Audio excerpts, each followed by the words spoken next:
वक्फ amendment bill 2025 12 घंटे लगातार debate के बाद 4 अप्रैल की सुबह 2 बजे राज्यसभा में पारित हो जाता है। उसी के ठीक एक दिन पहले लोकसभा में भी रात के 1 बजे के बाद बिल पारित किया जाता है। लोअर हाउस में भी इस बिल को लेकर जमकर चर्चा हुई, वाद विवाद हुआ। लोकसभा और राज्यसभा में बिल को अब मंजूरी मिलने के बाद वक्फ एक नए कानून के अंतर्गत चलेगा, unified Waqf management empowerment efficiency and development act. थोड़ा सा लंबा है, इसीलिए शॉर्ट फॉर्म में इसे उम्मीद कहा जा रहा है। प्रधानमंत्री मोदी ने ट्वीट करके कहा कि बिल का पास होना एक वाटरशेड मोमेंट है, इस दिन को याद रखा जाएगा।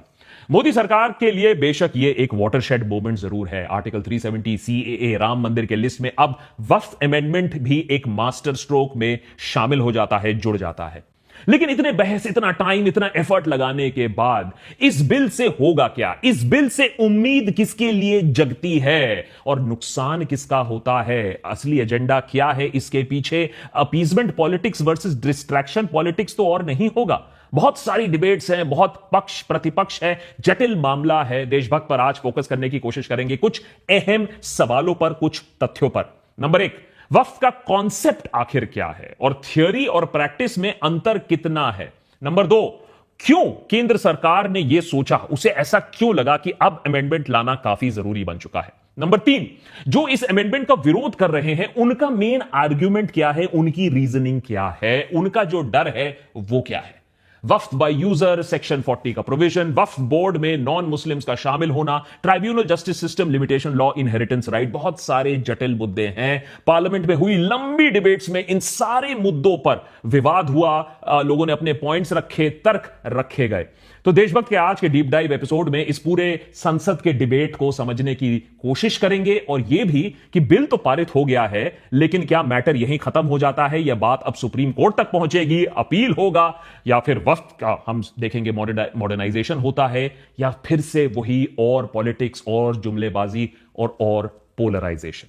सबसे पहले वक्फ है क्या चीज, इसे समझना थोड़ा जरूरी है, इसको रिकैप करना थोड़ा जरूरी है, क्योंकि सारा जो फसाद है वो थ्योरी और प्रैक्टिस में जो जमीन आसमान का फर्क है उसी पर आधारित है। इस्लामिक लॉ में वक्फ एक चैरिटेबल ट्रस्ट का काम करता है। मान लीजिए कोई इंसान अपने जीवन में जो प्रॉपर्टी इकट्ठा करता है, अगर उसकी मर्जी होती है तो उसको वो एक चैरिटेबल या रिलीजियस पर्पस के लिए वक्फ कर सकता है। एक बार प्रॉपर्टी आपने वक्फ कर दिया तो वो प्रॉपर्टी आप वाकिफ हो गए हैं, यानी वो प्रॉपर्टी अब आपकी नहीं रही है, प्रॉपर्टी की ओनरशिप शिफ्ट हो गई है, आपकी ओनरशिप खत्म हो गई है, प्रॉपर्टी अब अल्लाह को ट्रांसफर हो चुकी है। इसके बाद उस प्रॉपर्टी को एक मुतावली यानी एक मैनेजर संभालता है। वक्फ प्रॉपर्टी का जो पर्पस होता है, यानी जिस चैरिटेबल या रिलीजियस पर्पस के लिए वाकिफ ने यह प्रॉपर्टी को वक्फ किया है, मुतावली उसी पर्पस को बदल नहीं सकता है, उसे उसी मैंडेट को फॉलो करना होता है, एटलीस्ट इन थियोरी। यह एक हजारों साल पुरानी प्रथा चलती आई है, कई मुस्लिम कई नॉन मुस्लिम देशों में भी इसे पाया जाता है। इंडिया में भी यह प्रथा काफी टाइम से चलती आई है और इसको कोडिफाई और रेगुलेट करने के लिए अलग अलग टाइम पर अलग अलग कानून भी बनाने की कोशिश हुई है। 1913 में मुस्लिम वक्फ वैलिडेटिंग एक्ट, 1923 में मुसलमान वाकिफ एक्ट, इंडिपेंडेंस के बाद 1954 में सेंट्रल वक्फ एक्ट, जिसको रिप्लेस किया था वक्फ एक्ट 1995 ने। 2013 में भी कुछ अमेंडमेंट्स लाए गए थे इस पूरे प्रोसेस में। आज हिंदुस्तान में पूरे 32 वक्फ बोर्ड्स हैं, ये अलग अलग स्टेट्स में वक्फ प्रॉपर्टीज को मैनेज करते हैं। इसी के साथ नेशनल लेवल पर भी एक सेंट्रल वक्फ काउंसिल है। आज वक्फ बोर्ड के पास 9.4 लाख एकर्स के आसपास जमीन है। रेलवेज और डिफेंस फोर्सेस के बाद लार्जेस्ट लैंड ओनर्स के लिस्ट में इन्हीं का नंबर आता है। ज्यादातर वक्फ प्रॉपर्टीज या तो कब्रिस्तान है, या तो मस्जिद है, या तो कई दुकानें भी हैं, और काफी सारी एग्रीकल्चरल लैंड भी इसमें आती है। तो थ्योरी में इस जमीन से जो आय मिलती है, जो इनकम मिलती है, उससे मजहब, तालीम, मस्जिद, वेलफेयर, इन सब चीजों के लिए आप इस्तेमाल कर सकते हैं। सरकार को अगर ऐसा होता तो सरकार को मेरे ख्याल से दखलंदाजी देने की कोई जरूरत भी नहीं पड़ती। लेकिन दुनिया थ्योरी के बूते पर नहीं चलती है। इस बात में कोई शक नहीं है कि सालों से वक्फ बोर्ड अपनी प्रॉपर्टीज को ढंग से इस्तेमाल नहीं करती आई है। इतनी जमीन होने के बावजूद भी इनका इनकम जनरेशन बहुत ही कम है। इन प्रॉब्लम्स को लेकर वैसे तो कोई डिबेट नहीं है, लेकिन 2006 में रिलीज हुई सच्चर कमेटी रिपोर्ट ने भी कहा था कि अगर वक्फ प्रॉपर्टीज ने ढंग से अपने प्रॉपर्टीज को इस्तेमाल किया होता तो वक्फ प्रॉपर्टीज का इनकम उस टाइम पर जो सिर्फ 163 करोड़ था वो 12,000 करोड़ रुपए होता। तो सोचिए आज के डेट में वो इनकम कितना हो रहा होता। तो काफी करप्शन है इन वक्फ बोर्ड्स में, मिसमैनेजमेंट है, लैंड को बेच देने की बहुत सारी स्टोरीज भी आपको मिल जाएंगी। इसके साथ साथ आरोप है कि वक्फ बोर्ड के मेंबर्स कई बार अपनी मनमर्जी से दूसरों का जो जमीन है उसे भी हड़पाना चाहते हैं। इस सवाल पर काफी अलग अलग ओपिनियन है। वक्फ कानून, उसकी प्रथा, उस पर एक डिटेल्ड एपिसोड हमने पहले ही बनाकर रखा था, उसको देखिएगा, उसको समझने की कोशिश करिएगा, जो पूरा बैकग्राउंड है। वक्फ में काफी दिक्कतें हैं और समय रहते हुए उन्हें सुधारा नहीं गया है। लेकिन बीजेपी सरकार की ये जो बिल, अब ये जो नई बिल आई है, जो कानून आया है, क्या वो एक सॉल्यूशन बनकर सामने आएगा? क्या सही में ये कानून सुधार लाएगा या फिर और पोलराइजेशन करने की कोशिश करेगा? लैंड ग्रैब होने वाला है। कम से कम विपक्ष का तो यही कहना है। यही बात लोकसभा और राज्यसभा में विपक्ष ने चीख चीख कर कहा है। लेकिन सत्ता और वोट तो बीजेपी के पास था। लोकसभा में 288 एमपीज ने बिल के पक्ष में वोट दिया, 232 ने बिल के खिलाफ। राज्यसभा में 128 एमपीज ने फेवर में, 95 एमपीज ने खिलाफ में। एनडीए एलाइज टीडीपी और जेडीयू, जिनके बारे में कुछ लोग सोच रहे थे कि शायद वो बिल का विरोध करेंगे, उन्होंने बीजेपी का साथ दिया। ऊपर से वाईएसआरसीपी और बीजेडी जैसी पार्टी जो एनडीए में टेक्निकली तो नहीं है, उन्होंने कोई पार्टी विप इशू नहीं किया, कहा कि जिस एमपी को जो मर्जी है वो वोट दे सकते हैं। अब अंदर अंदर अपने एमपी को क्या कहा वो हमें मालूम नहीं, लेकिन इस बिल को पार करने के लिए एक सिंपल मेजॉरिटी चाहिए थी, जो बीजेपी ने आसानी से हासिल कर ली। तो लीगली तो यह बिल पारित है, आराम से बीजेपी ने इसे कर दिया संसद में। पर इस पर जो धुआंधार बहस हुई दोनों हाउसेस में, वो बहस भी काफी इंपॉर्टेंट है, क्योंकि यही पॉइंट्स हैं जो आने वाले टाइम पर भी मुद्दे बने रहेंगे। सुप्रीम कोर्ट तक ये पॉइंट्स जा सकते हैं। तो इन दोनों पक्षों को समझना काफी जरूरी है। नंबर का खेल तो पूरा हो गया है, लेकिन अब आगे देश का क्या हाल होगा और इसको कैसे भुनाया जाएगा, यह देखना जरूरी है। 2 अप्रैल को minority affairs minister Kiren Rijiju ने लोकसभा में बिल को पेश किया और कहा कि लाखों याचिकाएं देखने के बाद, अलग अलग स्टेक होल्डर्स की बातें सुनने के बाद बिल को पेश किया गया है। सरकार ने टोटल ध्यान रखा है। कुल मिलाकर के 97,27,772 याचिकाएं, कभी भी इससे ज्यादा संख्या में लोगों का याचिकाएं नहीं आया आज तक। सिर्फ उम्मीद ही नहीं, पूरा यकीन है कि जो लोग इस बिल को विरोध कर रहे थे, वो हृदय में भी बदलाव होगा। रिजिजू ने अलग अलग मुद्दे उठाए और सबसे पहले बताया कि यह नया कानून लाने की जरूरत उनके सरकार को क्यों अब महसूस होती है। बीजेपी सरकार ने कुछ कोर पॉइंट्स के इर्द गिर्द अपना पूरा जो स्टैंड है उसे मेंटेन रखा। पहला पॉइंट, वक्फ बाय यूजर का प्रावधान, जिससे वक्फ बोर्ड बिना ढंग के सबूत के, बिना कागज के, सालों से अगर कोई प्रॉपर्टी वो इस्तेमाल करते आए हो, कब्रिस्तान हो, मस्जिद हो, उसे वो जमीन वक्फ डिक्लेयर कर सकते हैं।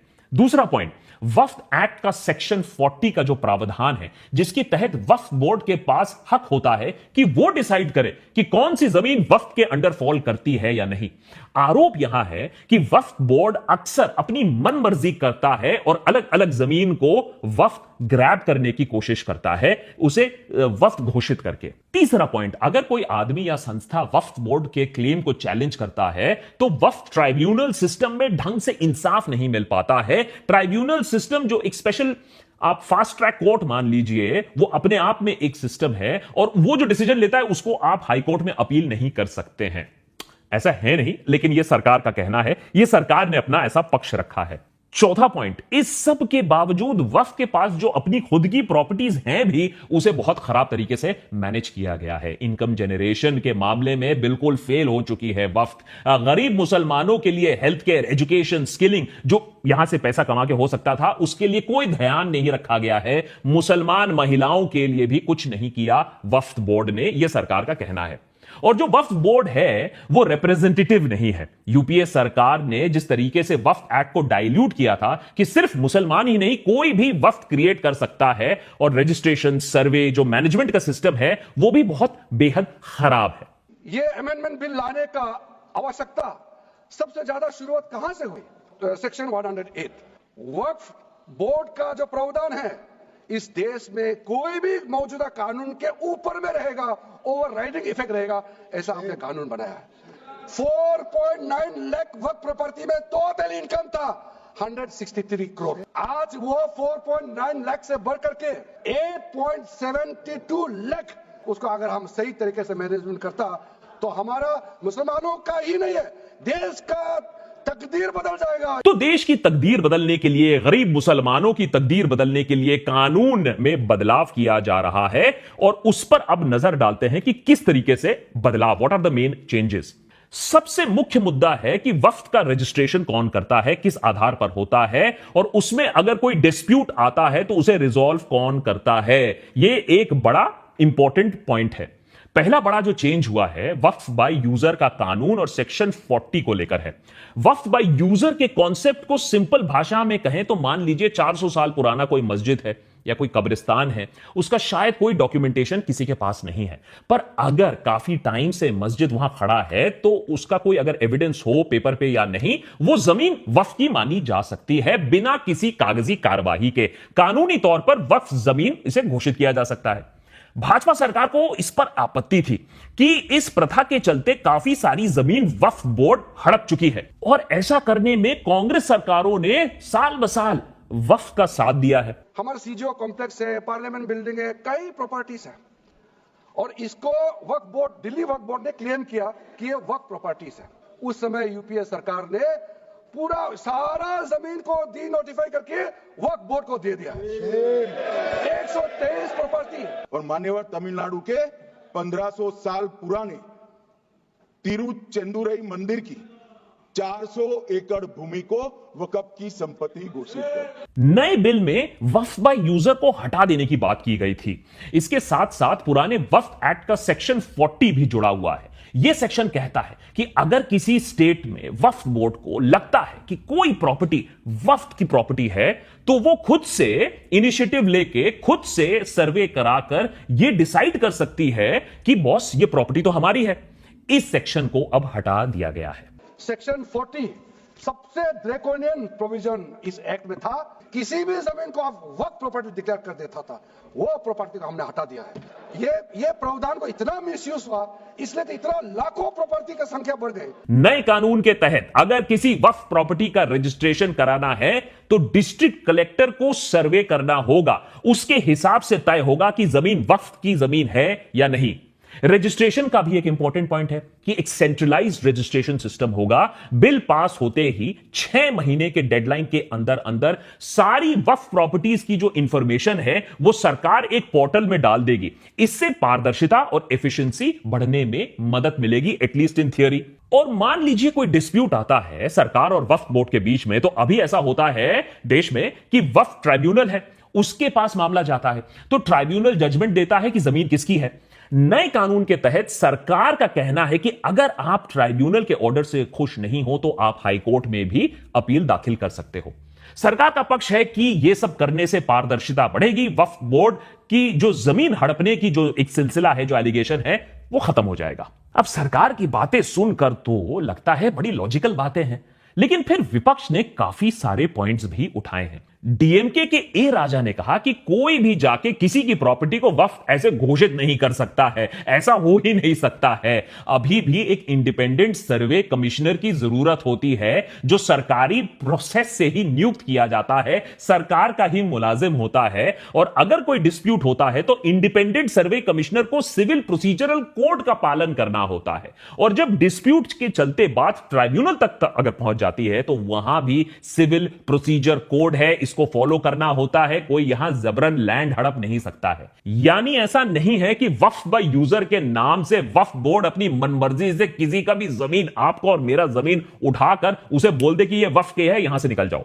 आरोप यह है कि सरकार अभी जो प्रोसेस चल रहा है उसके बारे में जानबूझ के गलतफहमी फैला रही है और उसमें सुधार करने के नाम पे ऐसा प्रोसेस लाना चाहती है कि पूरा सिस्टम उसके कंट्रोल में आ जाए।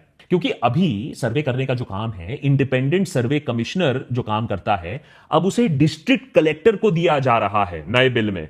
ऑपोजिशन का यह आरोप है कि अलग से अपॉइंट किया हुआ इंडिपेंडेंट सर्वे कमिश्नर जितना इंडिपेंडेंट होता है, अब वो एक साधारण डिस्ट्रिक्ट कलेक्टर उतना इंडिपेंडेंट नहीं हो सकता है।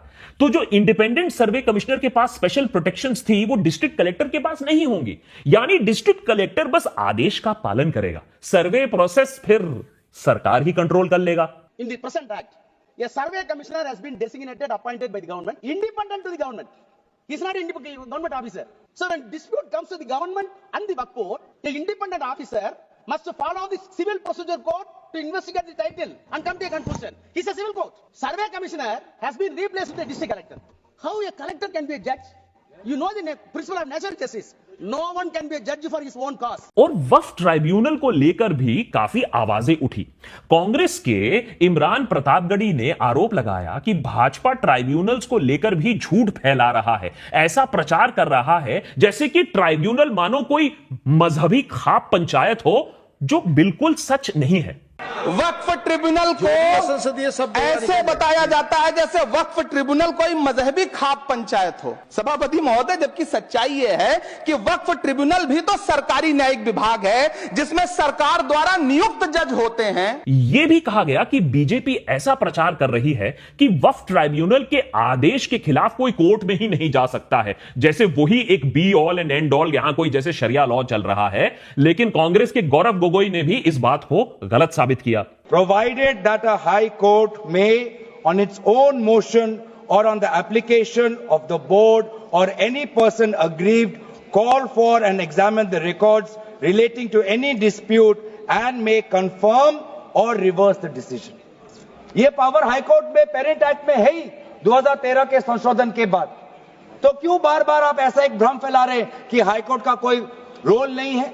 देश के गृह मंत्री जी ने इसी सदन में कहा कि वक्फ ट्रिब्यूनल के फैसले के खिलाफ कोई कोर्ट नहीं जा सकता, जबकि सच यह है कि वक्फ एक्ट 1995 की धारा 83(9) के तहत हाई कोर्ट वक्फ ट्रिब्यूनल के फैसले की न सिर्फ समीक्षा कर सकता है बल्कि उसे बदल भी सकता है। और वक्फ बाय यूजर वाले कानून पर भी ऑपोजिशन ने कड़ी टिप्पणी की।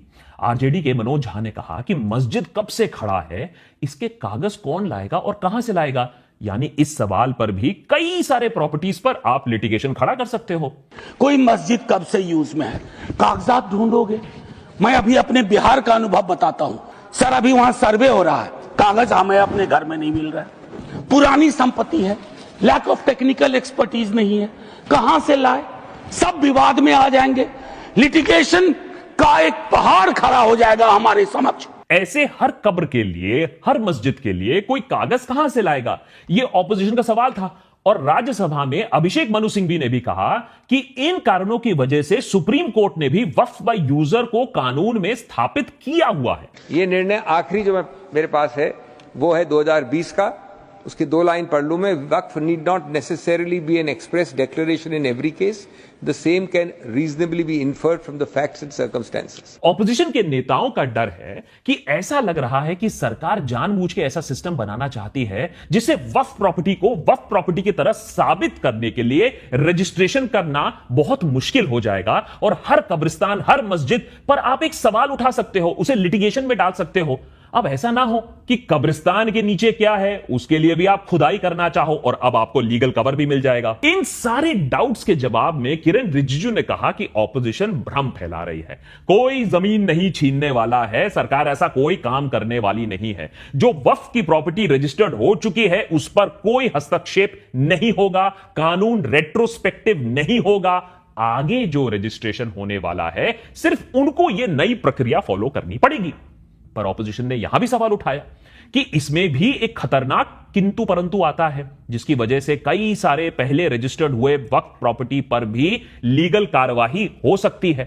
उत्तर प्रदेश में 11,400 हेक्टेयर लैंड वक्फ की, 14,000 हेक्टेयर में से 14,500 में से 11,500 हेक्टेयर लैंड को सरकारी घोषित कर दिया गया है। उसमें इमामबाड़ा है, उसमें प्राचीन मस्जिदें हैं, उसमें 500-500 साल के पुराने कब्रिस्तान हैं। यानी ऑपोजिशन का आरोप यह है कि अब वक्फ बाय यूजर हटा दो, हर नए रजिस्ट्रेशन के लिए कागज मांग लो, पुराने रजिस्ट्रेशन में जो डिस्प्यूट्स हैं, हो सकता है कि वो 400 साल पुराना ही कब्रिस्तान हो लेकिन डिस्प्यूटेड हो, उसके लिए भी फिर आप कागज मांग सकते हो। और सर्वे करेगा कौन? सर्वे कलेक्टर करेगा।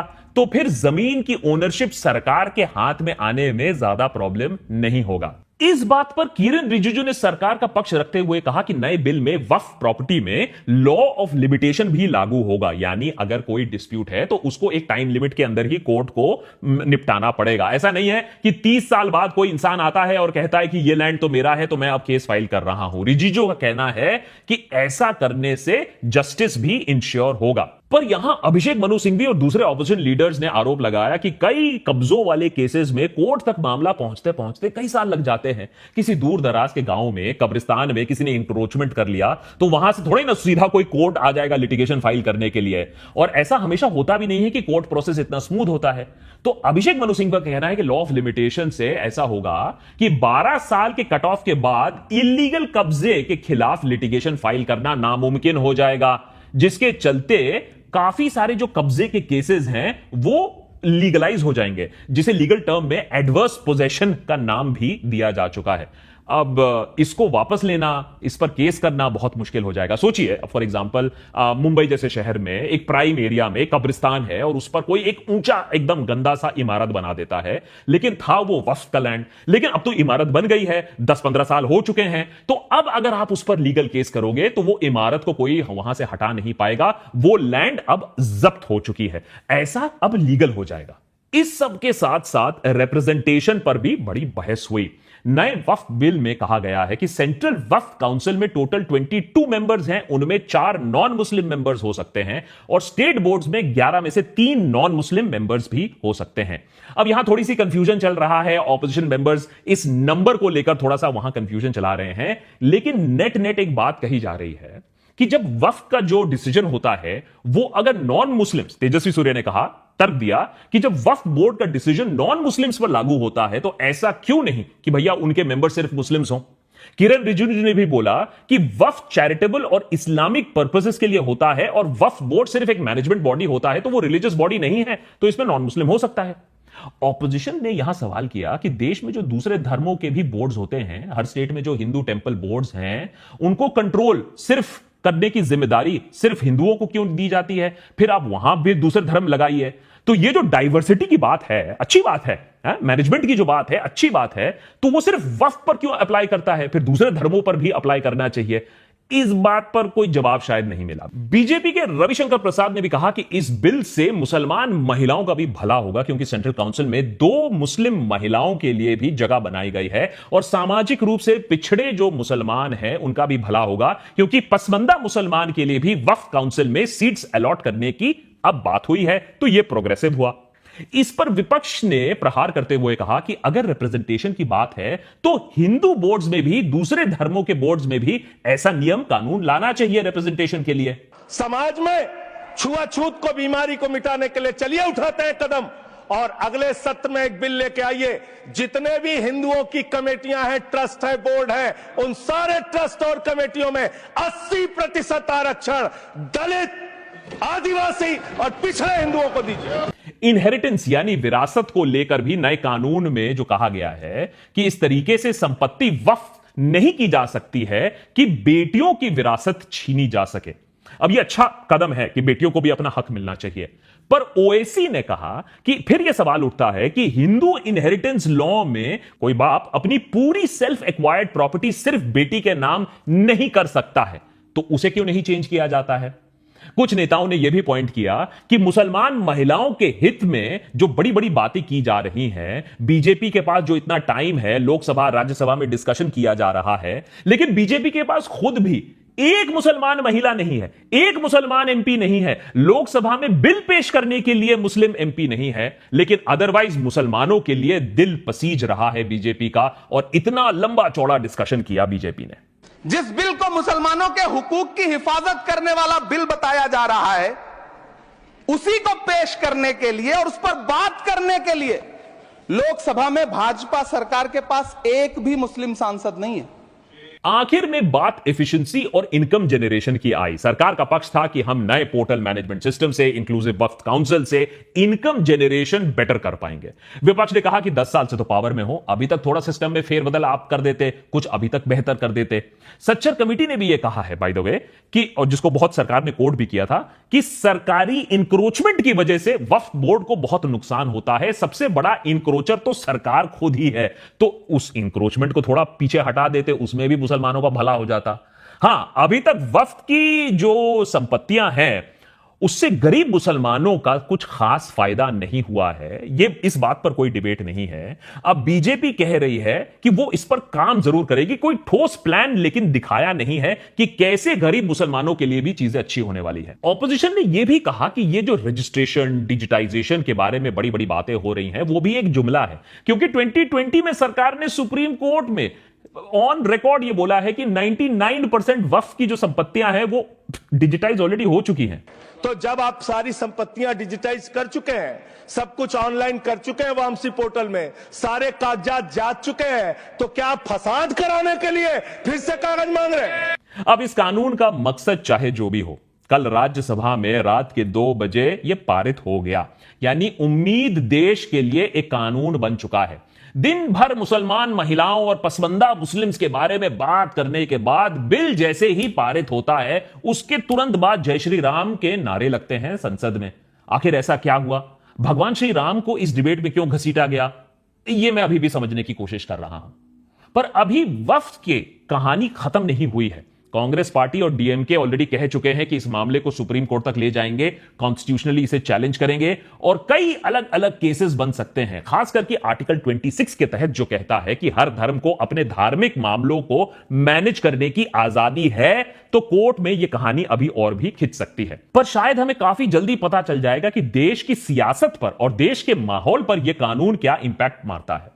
उद्धव ठाकरे ने पहले ही बयान दे दिया है कि यह बिल साजिश है सरकार की जमीन कब्जा करने के लिए, अपने पूंजीपति दोस्तों को फायदा पहुंचाने के लिए। और यह बात काफी नेताओं ने भी जताया है कि बड़े लेवल पर वक्फ बोर्ड की प्रॉपर्टीज पर सरकारी कब्जा अब होने लगेगा, और जहां पर पहले से मामला डिस्प्यूटेड है वहां मामला किसके फेवर में जाएगा, अब नया रूल, नया कानून इसे क्लियर कर देगा। बीजेपी के एमपीज ये बात खुद कह चुके हैं कि कई सारे मुस्लिम मेजॉरिटी देश में वक्फ रिफॉर्म हो चुके हैं, वक्फ बोर्ड से जमीन लेकर पब्लिक वेलफेयर के लिए इस्तेमाल किया गया है। और ये बिल्कुल बात सही है। वैसे वक्फ को मॉडर्नाइज करना होगा, उसे स्ट्रीमलाइन करना होगा, उसे सेंट्रलाइज करना होगा, बहुत ज्यादा जरूरत है। पर क्या हमारे देश में यह काम होगा? गरीबों का मदद होगा? पब्लिक के लिए लैंड को वेलफेयर में यूज लाया जाएगा, या इसे अमीर पूंजीपतियों को बेचा जाएगा? इस पर एक बड़ा प्रश्न चिन्ह है। यह क्या करप्शन और इनएफिशिएंसी का बहाना देकर सैकड़ों साल पुराने कब्रिस्तानों को अब क्या खोदा जाएगा, उस पर बुलडोजर चलाया जाएगा, या सच्ची में आम लोगों के लिए इस लैंड को, इस इनकम को यूज किया जाएगा? जैसा कि मोदी जी के ट्वीट ने कहा, यह एक वाटरशेड मूवमेंट तो जरूर बनेगा, पर क्या यह फिर से अस वर्सेस देम और पोलराइजेशन का मूवमेंट बनेगा, वाटरशेड बनेगा, मुसलमानों को सेकंड क्लास सिटीजन बनाने का वाटरशेड बनेगा, या एक नई उम्मीद की किरण लेकर आएगा? अगले कुछ महीनों में यह बात अब साफ हो जाएगी। असल लड़ाई दरअसल कोर्ट में नहीं होगी। मुस्लिम ऑर्गेनाइजेशंस को भी एकजुट होकर यह सोचना पड़ेगा कि वो अपना मॉडर्नाइजेशन कैसे करें, अपना पेपर वर्क कैसे स्ट्रीमलाइन करें। और मॉडर्नाइजेशन इसलिए भी जरूरत है क्योंकि यह देखना अब जरूरी होगा कि उम्मीद को गलत तरीके से इस्तेमाल ना किया जाए, लैंड ग्रैब के लिए इस्तेमाल ना किया जाए। जैसा कि कल ही अगर आप देखें, हैदराबाद सेंट्रल यूनिवर्सिटी के स्टूडेंट्स ने दिखा दिया कि अगर आप एकजुट होकर खड़े रहोगे, सही चीज पर सवाल उठाओगे, सही चीज के लिए लड़ोगे, तो बड़ी से बड़े ताकत और बुलडोजर को पीछे हटना होगा। उसी उम्मीद के साथ हम अलविदा लेते हैं और यह आशा करते हैं कि अब इस जो नए लॉ को है उसे सही से उपयोग किया जाएगा और सब आंख रखेंगे कि इसे किसी तरीके से गलत यूज में ना लाया जाए।